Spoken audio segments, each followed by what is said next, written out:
So there's this new buzzword that's come up on the radar screen, Tradwife. We need to expand on We're going to need to opine and dish on this. We're hearing a lot about this. For those of you who haven't heard about it yet and haven't heard the buzz on social media, it's a luxury to be a stay-at-home Allegedly. wife. Allegedly a luxury. A somewhat unaffordable luxury these days, so they want to say. That's in the eye of the beholder, though. Absolutely. So I don't know about you, but I'm exhausted from all of the social media energy that's buzzing over. And this kind of came up on my radar screen a couple of weeks ago. That actually the first thing that caught my attention was the woman who wouldn't return her shopping cart. I'm not returning my shopping cart. And you can judge me all you want.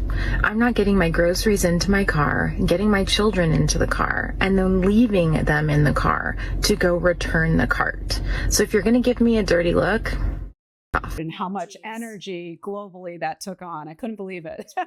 Don't we have anything better to do? And I'll judge that. But this next one was Tradwife, and women who have chosen to embrace staying at home and their contribution to raising a family and keeping a house. And maybe it got a little bit louder following Harrison Butker's commencement speech. I think it is you, the women, who have had the most diabolical lies told to you. How many of you are sitting here now about to cross this stage and are thinking about all the promotions and titles you are going to get in your career? Some of you may go on to lead successful careers in the world, but I would venture to guess that the majority of you are most excited about your marriage and the children you will bring into this world. And so this is, it's drawing a lot of attention in the media, in social media, a lot of commentary. Feminists are very upset. You are now Harrison Butker, who plays for the Kansas City Chiefs, and anything you say or do that doesn't align with that brand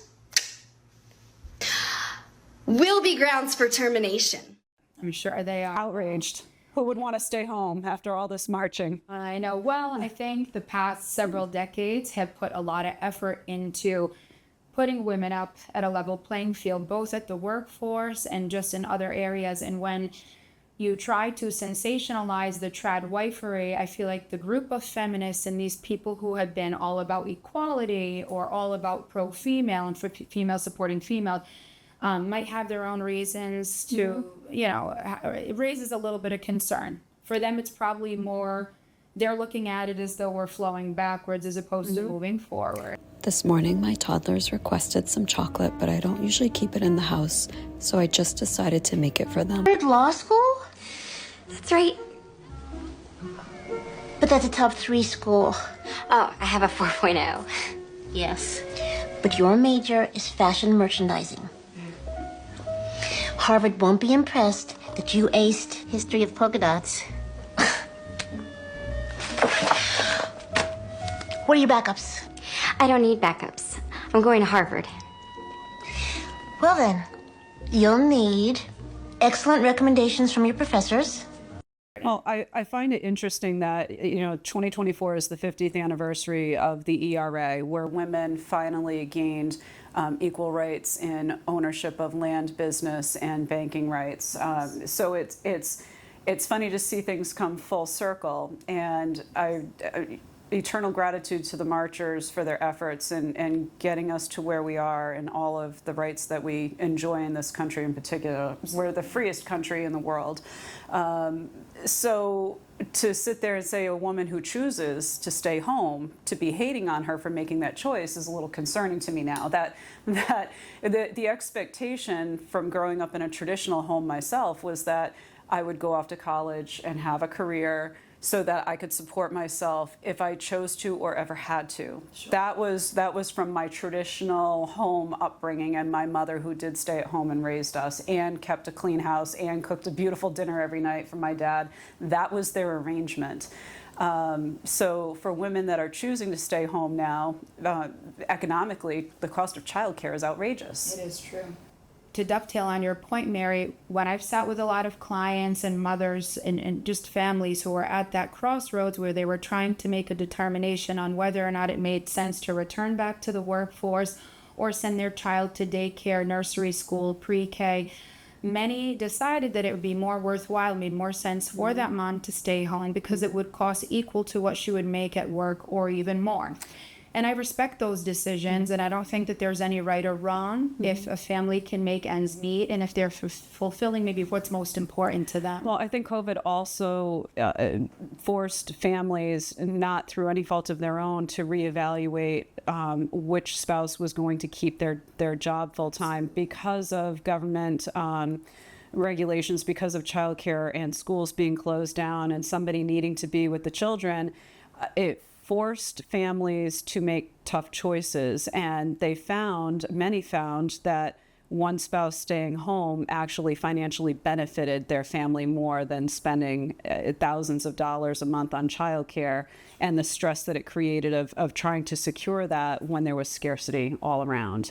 The second piece of it has been the trends in schools, and I will go there, that in education there's a declining enrollment in public schools where families, for whatever their reasons are, personal reasons, have decided to go the homeschooling route or to go to private schooling, which is also very expensive.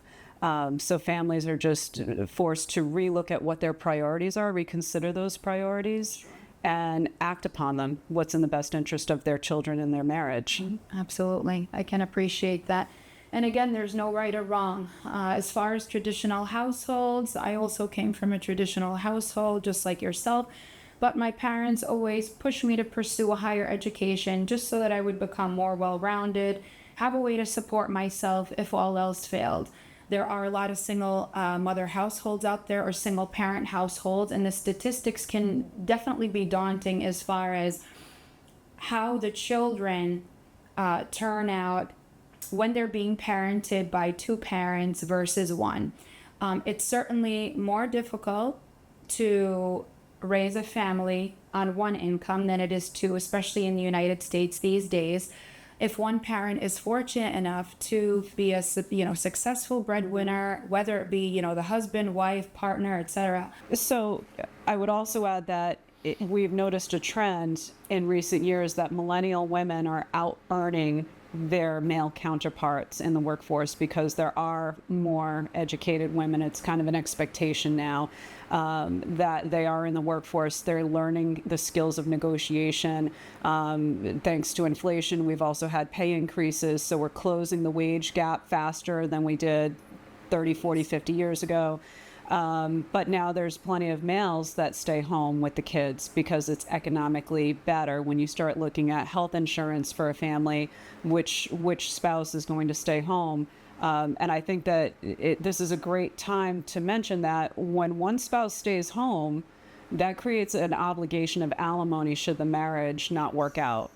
And I know of plenty of women that were the breadwinners that are paying alimony because it didn't work out. So there's that caution of you need to take care of your marriage and make sure that your marriage is healthy and be aware that you could be in a position of having student loans. You were talking, 6-figure commitments to go to college now, childcare obligations, and potentially alimony. And that's a two-way street. It is a two-way street. I agree. I think a lot of times to dovetail on that, women who are traditionally, again, the ones to stay at home, fail to plan for themselves. And it's important for them to address this with their spouses. A lot of times, the role of a female staying at home is overlooked. So with regard to what we do financially, they might not be covered as far as life insurance. We're not considering the value of that mother and what the equivalent salary would be for the child care, for cleaning the home, for running the errands, and doing all these things that a woman normally might do if she does stay at home. A lot of times people frown upon that role because they don't realize just how difficult it is. So life insurance is a critically important component. For the stay-at-home spouse as much as it is for the working spouse. Exactly. That the style of living for the household is not disrupted in the event that somebody dies. Absolutely. And we've been saying for years, we've both been practicing 20 years now, that the value of a stay-at-home parent is somewhere between $110,000 and $130,000 a year. Absolutely, it's substantial. And it's something that those who fail to plan don't realize. They don't actually sit there and quantify what that's actually worth. So to have something to fill those gaps there is critically important, as well as just planning for retirement, making sure that enough is put away. I believe it's about having an equal voice in financial matters. It's about not feeling diminished or less than in financial conversations that have to do with the household, because the stay-at-home spouse is making a contribution. It's an unearned contribution to the marriage. And that a spousal IRA is a fabulous way of saying, I'm recognizing your contributions here, and to protect that spouse's financial interests. And another overlooked piece might be, and again, we're using from our own traditional experiences, the male breadwinner, the female staying at home, but to make sure that the breadwinner is adequately insured on disability income insurance, because if that person became disabled, the whole family is going to fall apart. You're going to be, losing your house more than likely, unless you have substantial savings on the side. So that protects the entire standard of living by not overlooking those things. So I can't stress enough the importance of staying up to speed on financial trends, being part of the annual review conversation, understanding very basics of investing and what your limits are for contributions, and actively saving. So, and I wouldn't overlook the value of that if the stay-at-home parent is the one that's taking the responsibility of being the advocate for financially for the family, because they have extra time to do so. A lot of times it's the stay-at-home parent who controls the checkbook, and a lot of people don't talk about that.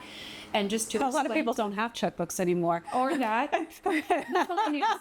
It's a bill pay. The outline bill it's so necessary. Yeah, no, but it's so necessary to have one person that's in charge of taking care of the ongoing financial obligations of the house. It's true. And it usually it does defer to one or the other. Generally, it's not both or hand. I've been doing this for 20 years. I don't see people sitting down together at the kitchen table doing this together. Unless we actually, it's only when we force it. No. One person is, delegated the authority to do most things, and then you check in several times a year together on where are we at. But that's about it. Yeah, it's actually very important to have a recheck something. That's normal. If that's you, you're normal. Yes. And I think, should we touch upon the Great Resignation that took place, especially just after COVID? So COVID officially hit in 2020. This Tradwife trend can also do with the Great Resignation, where people looked at their resources and looked at the equity in their homes. There was a lot of movement going on around the country. I considered it for myself, to be able to say we can juggle a few things, you reposition a few things in our priorities, and suddenly live better. So the social media hatred towards people that have decided to live their best life and enjoy life to the fullest, instead of being on the hamster wheel, stressed out constantly, 2 jobs, missing out on those moments. I think maybe we're being a little too harsh, or not we, because I'm not part of that crowd. I'm wondering why people are so outraged about what another woman chooses to do at home. Well, I feel social media is an outlet where people can sensationalize any hot topic at any point in time. Right now, it just happens to be one of those. Well, this trend, this word influencer, right? This is something that's come out in the last few years, and it's I guess maybe Paris Hilton was the first one that really made it, one of the first big ones to make it out there. But with technology, with social media, anybody through their phone can sit there and be an online sensation, and that's fabulous. So I would like to think that some of these Tradwives are creating their own identities and doing something to keep them engaged with the public. And hey, if I stayed at home all week, I would have plenty of time to go to the gym and put effort into my appearance and make sure the baseboards were cleaned. And what a cute tip. Yeah. That I'm watching Pioneer Woman and, cooking beautiful meals, but, they have the time and luxury. And really what it comes down to is the luxury of time that maybe people are resentful of, because time is the one commodity that we're just constantly out of. Yeah, you it's can't gone. bring it back. I certainly feel like in this country, we don't value time as much as they do in other countries like Europe, where they do spend time with their family. 6 weeks a year, paid holiday. Yes, 6 weeks a year, paid holiday. When I was studying in Spain, I'd see mothers with children in the streets till 2, 3 a.m. People just live life a different way. And here we are so concerned about taking things to the next level. We marry our careers rather than being engaged more with our friends and families. There was definitely sort of a social push towards that, I would say, around the mid-90s, was to be a workaholic. And I think us Gen Xers have learned that that was not going to be the path to being rewarded significantly, because nobody works for the same company for 40 years anymore. It's a very rare occasion that somebody does. Pensions have gone away. We have to save for our own retirements. Things change. What we knew traditionally growing up is a completely different world today. It is different. And I think part of that is due to the employers as well. Employers don't value their long-term employees with any loyalty. And we've had many people we know who've been given a pink slip or given a notice of termination very unexpectedly. So it does work both ways. I think actually you make a great point. There's a lot of social expectations out there, and I think maybe we need to give it a break and say what works for us is really what it comes down to. To each his own. Yep, to each his own. If we would just try to respect one another's preferences and the fact that everyone's uniquely different, I think the world could be a much better place. But until that happens, my father used to have this line where he would just say to me, "You just worry about you, okay?" Because I was That's great advice. I was maybe accused on occasion of being bossy as a child, and today I would call that having leadership skills early on, but I think about that now often, is you just worry about yourself and don't worry about what other people are doing. Well, and you don't sweat the small stuff either. If we all become too consumed to worry too much about what other people think and say, especially if it's negative. And to that point, I think something that I'm very passionate about, and I say it often now, is that privacy is the new currency. And the social media stuff, I think everybody's just totally exhausted and wants to throw up over it. So much energy, most of it toxic. It's nice to see pictures of animals, videos of animals, and seeing something nice happen in somebody's life versus, politics and this trend and that trend, and we should be being activists about this and that and all of these things that we're supposed to care about. And it's just not possible to do it all. And that, people are sharing carefully curated snippets of their day and of their life that they want you to see. Everybody uses a filter on their pictures. And a lot of people create facades. And if that's what we're seeing, we're not seeing what's going on behind the scenes. And so when you're viewing this stuff through social media, you have to understand that you're being baited. You're being shown what somebody wants you to see, and you're being baited for it, and how easy it is in a moment of emotion in your own day to respond to something that is out there forever.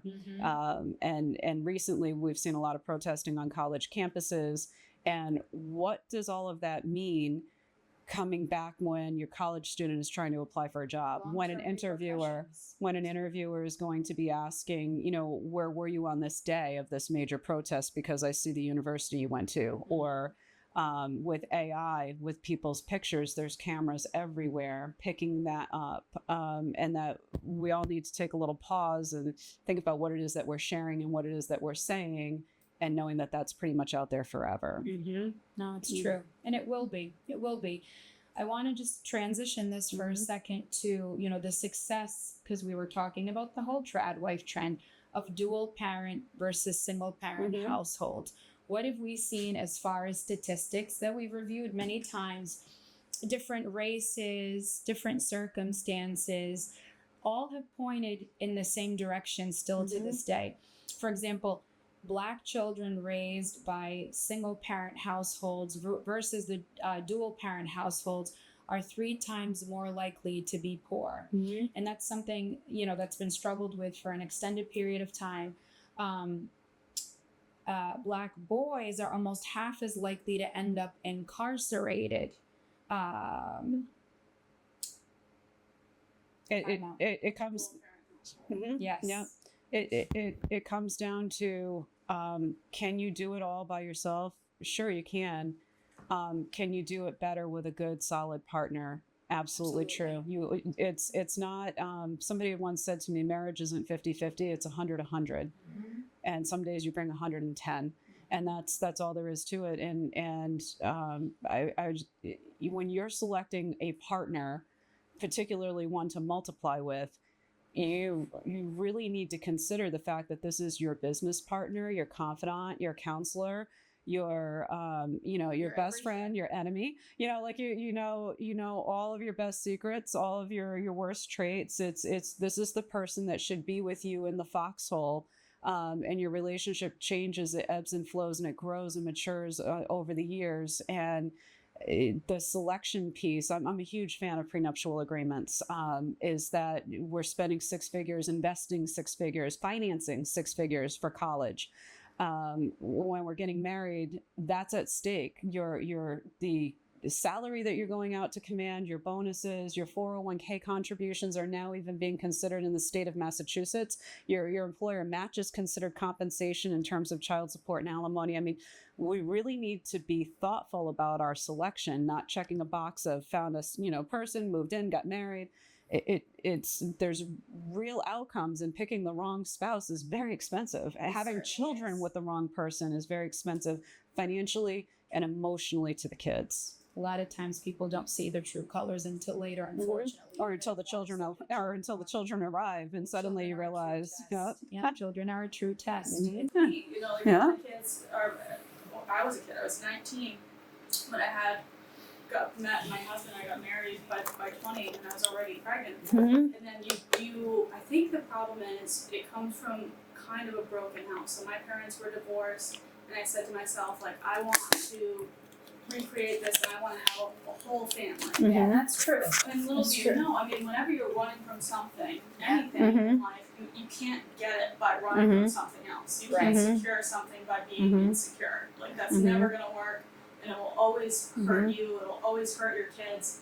So I think it's just a consequence, and you can see it when like divorce rates are dropping now. Like, they're not as high as they used to. They have dropped. I've noticed that there was that it's down like 50%. We're at a 50-year low for divorce, which is fantastic. 2021 or something. Yeah. 2020, 2021, the divorce rate plummeted substantially. But I feel like what I have seen is that people take marriage just too lightly sometimes. People want to give up too early on marriage. Or they think they can undo it. Well, either working it out or undo it. They see it. If it doesn't work out, then I will. But we're here to tell you as financial advisors that contribute, frequently to the final dissolution of assets, that you want to consider what it is that you're doing. I mean, thankfully for the ERA, we have a lot of choices in our life that are very socially acceptable now that were not 50 years ago.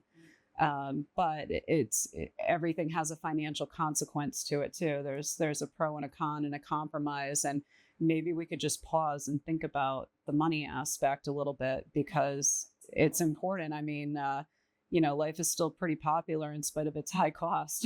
Having your financial house in order can bring a lot of peace. Yeah, women have improved in that regard. Absolutely. Women did not used to invest much in the stock market. Even if we look back at 2018, it was about 44%, give or take. And as of late, it's more about 60%. The statistic is about 60% of females are actively investing in the stock market. So it does show that there has been some education, some interest, whether it be through financial advisors and planners like ourselves, through the workforce. It's definitely having higher earnings and more discretionary income, and inheriting money, the generational wealth that's being passed down, and having the right to receive and inherit that property and to do with it as you please. That's again, is super grateful for the ERA and where we live and where we are today, this moment in time. But there is definitely a educational gap, particularly amongst Gen X women, because we did grow up in those traditional homes where our mothers didn't start out the marriage having equality, financial equality, at least not, and the government didn't recognize it, neither did the banks. So if our mothers, or we didn't have a role model and even a father that made sure that we understood money, there was a gap there, and schools are just not teaching it. Clearly they're not. And it's absolutely, there's a big gap there in knowledge. And the great place to start is with a couple of, easy personal finance books to get going and get started. I mean, we have Google. We didn't have Google when we grew up. We had encyclopedias. Everything was there wasn't. Fortunately, in my household, my mom climbed up the chain in banking, so she did teach us how to balance the checkbook and how to manage finances. And then she sort of took over for my father, where they did work hand in hand in that regard. But overall, as you mentioned, Gen X is a little different. The Gen Z, the millennials, now the alpha. They had crypto. They've had, everything online stuff, apps, and save the change or keep the change. Yes. Checking accounts, things like that. Awareness and avenues where they can learn about this. But there isn't enough intervention from an early age in the schools. And I've always advocated for a little financial 101, because when does it not come into play? How good does it feel if you can come out of school with a little bit more of a financial background, knowing what to do with your money, what to do when you get into the workforce? This might be a good segue to add in something interesting about teaching children about money is that it's not a good idea to tie their allowance into chores. And so I'm going to dovetail all of this with being a trad wife is that is a spouse's contribution to the family, to the marriage, to the household.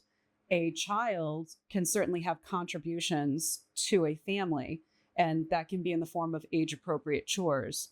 They get an allowance regardless. If they don't do the chores, then there has to be a consequence, maybe less screen time, maybe take away something that they want, maybe cancel a birthday party or whatever it is that they thought they were going to. There are ways to raise a child up to be accountable and have responsibility. But the allowance is the way to teach them how to save money. And if they can operate a smartphone, they can operate a dishwasher, a washer machine, a broom, a vacuum cleaner. They can operate all of those things. That is true. And that's how you teach them to be functionally independent adults, because generally when they graduate college, they cannot afford a housekeeper yet. And you want them to move out of your basement. A lot of them are graduating college these days and going right back to mom and dad. So they have become, and that's also another generational trend, not to change the subject and it's all related. This is all related. And go back to mom and dad who already worked hard to raise them and have them grow their wings and fly and depend on mom and dad. And a lot of them I've seen stay there well into their 20s, 30s, some of them even perpetually. Why is that happening these days? Where is that will to grow your wings, get out on your own, whether or not you decide to have a partner, but expand and build your own life and your own assets and become independent? Why is that changed now? I think I have the answer. I think simply because the parents have no boundaries and they haven't established boundaries and goals with their adult child. And you can sit there and say, it's my baby, my son, my daughter. They're an adult. They turned 18. They are an adult. That is how the court views it. That's how the police views it. That's how everybody else in society views it. You do them no favors when you save them from every accountability moment, personally and financially. They have to have skin in the game. They start driving, they need to pay for their gas. They need to pay for their car insurance. They need to have financial experience, their cell phones, things like that. I know for my own daughter, I said to her, I got you through 4 years of college and 3, you have 0 student loans. We've paid off her car. She had a great job. And I said, you've got to be out of the house in 4 months because I want you to go and grow up. And I'm like, anybody can change their life in 90 days. I love you a lot. I'm going to give you 120, but I don't want a roommate. I want you to finish. This is finishing school, going off into the real world. It's the epitome of the mother bird kicking the baby out of the nest. Well, first of all, I knew that she was ready for it because I had made her financially responsible. I had given her the skills. I built that in her over the years. Each child is different, but when we sit there and we coddle, and when we allow them to bring in their boyfriend, girlfriend living at home, and those you're never going to get them out. And the bottom line is that they're running up the bills. They're running up food. They're running up wear and tear on the property. So sure, you can live at home, but how long are you living at home? What is the plan? That's really the biggest Achilles heel of this problem is that there's no goal. There's no plan. Yeah. Oh, they're just going to move in. They're going to start saving. Well, if they hadn't started saving before they moved in, I guarantee you they're not going to start saving now. Now they got no rent, so they're going to be out blowing it. And you have to charge rent, even if you're not spending the money yourself. You have to charge rent for their move out fund because you have to get them back out into the world. It didn't kill any of us to have 4 or 5 roommates in one big house. Like we figured it out, and life isn't any harder today than it was 40, 50 years ago, or, like each moment in time has all of the things that made it difficult. These kids are coming out, they're earning great money. And so, sure, maybe they're eating ramen noodles and SpaghettiOs a little more frequently, but you know what? That's where it's part of the growing up process to appreciate what you have, having gratitude, and accountability. Struggle is where people grow, and don't interrupt their growth moments. Yeah, I mean, you don't learn unless you struggle, and you truly don't learn and appreciate unless you sometimes fail. What do they say? From failure, you get back up and you become stronger, and you take things to the next level. I think if you enable the young people, they're not going to change their ways, and they're going to do exactly what you're describing. It's the enabling, not allowing the learning. Yes. You learn by having to work out of a difficult situation. If that's just growth. That's right. Absolutely.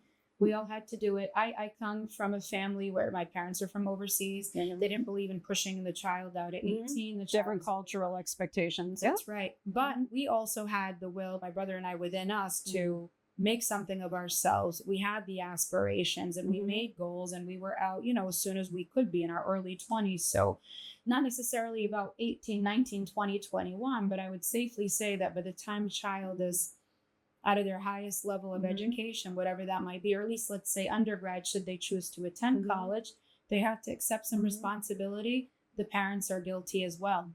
I can share a story. One of my colleagues, when she graduated college, she did her bachelor's and master's at Rutgers. And she said, I'm just going to take the summer off and spend it at the Jersey Shore. Oh, yeah. And she worked, she waitressed, and she, rented the beach house, lived with friends and worked the whole summer, but was on the Jersey Shore.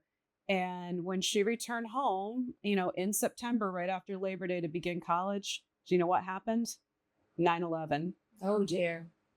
So she could have been out getting a job in a real career for the first 4 months, but because it was, I'm going to celebrate this huge accomplishment, the entire economy changed in less than a week. And this is why, we only know a fraction of what we think we know. We can sit here and predict to the best of our ability with all of the information that we're fed on what direction the market's going to go on, and maybe we're right and maybe we're wrong. But some of the most renowned resources in the world couldn't predict that there was going to be, the Ukraine war, or that there was going to be, unrest in the Middle East. All of these things that happen, that disrupt, that are out of the general population's control. And that's why you don't want to stall on important things like growing up, planning, everything. You don't put off insurance until you have a claim. There's this naivety. From people, isn't there? Yeah. Hindsight is always 20/20 in that regard. No, all great points, Mary. So bringing it back to Tradwife, if you're going to be a traditional stay-at-home wife, a couple of things. There's nothing wrong with you. There's nothing wrong with you. We admire your choices and support your choices.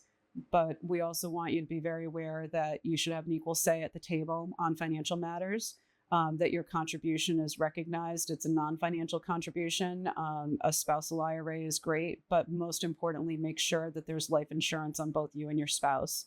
The younger you are, the cheaper it is, and to secure as much of it as you can get, because you could have a change of health in a moment that eliminates your ability to secure more. Things can change. Life changes in a heartbeat. Change. That's right. There's a lot that we take for granted that can change at any moment. And if you aren't adequately prepared, your whole life will change as a result. So people who fail to plan to fail, not to put a damper on it. And if you are not the Tradwife type of person or household, that's okay too. If you are a 2-income household, if you are a traditional husband and wife who both want to have your careers, I admire that. There's no right or wrong. I don't think that we should sensationalize or put down one side of it or the other, one type of household or the other. I'm a proponent of both. We see both. We work with both. And I think that the influencers that are bringing this up to, rising to the level of some people's attention, I hope that they monetize that for themselves, because I've never seen anybody say I have too much money. Take some back. I'm surprised that some people on social media can monetize these things. Unbelievable. And just by posting a certain amount of times or having this algorithm or certain hashtags, all of a sudden there's celebrities over. I'm kind of wondering why we've spent all this money on college when we just needed YouTube and TikTok. Well, and that brings up another point.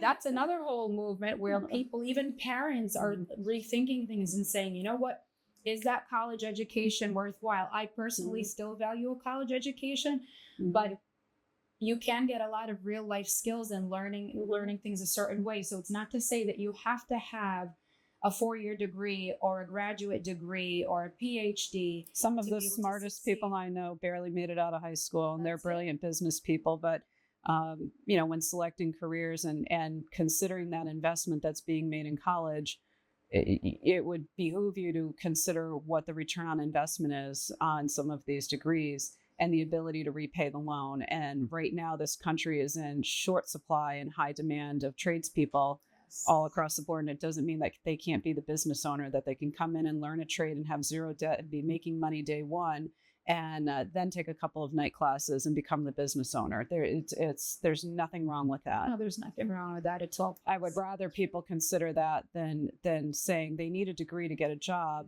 and ending up with all of this debt, because some of the deepest regrets and most cheerful meetings I've had have been in my office over the student loans that people have taken out or co-signed for. And there's no getting out of it. It's the most toxic debt you can own. Yeah, it is. It is. Although there are ways to there's pay depending upon the career and the path that one chooses. And so that's a conversation with the student of, are you willing to make these sacrifices to have the debt forgiven through whatever method, whether it's government forgiveness programs for healthcare workers, whether it's military. Yeah, are you willing to make that sacrifice of 10 or 20 years to one place so that you can get a $200,000 or $300,000 debt forgiven? And that's a great ROI if you're willing to do it. And do not depend on the government to do that for you. No. That's very unlikely, even though it's been proposed. If you found value in our discussion, please feel welcome to send questions. We're here. We're happy to answer any questions, share any fun facts. It's Rulla and Mary. Have a fabulous summer. We'll be back with you soon. Thank you.